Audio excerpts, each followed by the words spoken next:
After the recent iOS 13.6 update, a lot of users complained about not being able to make Face ID work to unlock their devices. There are various reasons as to why Face ID is not working properly. If you're one of the people bugged by this problem, continue watching as we may be able to help. In this video, I will show you what to do if the Face ID feature stopped working after the iOS 13.6 update. First solution: force restart your iPhone.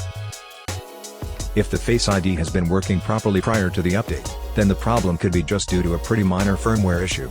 The first thing that you have to do is the forced restart. It's a simulated battery removal that has been proven effective against issues like this. Here's how it's done. Quickly press and release the volume up button, and then the volume down button. The moment you release the volume down button, press and hold the side or power key for 15 seconds or until the Apple logo shows on the screen. Your iPhone will continue the usual boot process. When the reboot is complete, try to see if the Face ID is now working properly. Second solution: reset Face ID and set it up again. Perhaps the current Face ID has not been set up properly, or it might have been corrupted.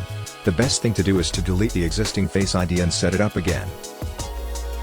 To access Face ID, launch Settings from the home screen. Scroll down to find Face ID and passcode, and then tap on it. If prompted, enter your security lock or passcode.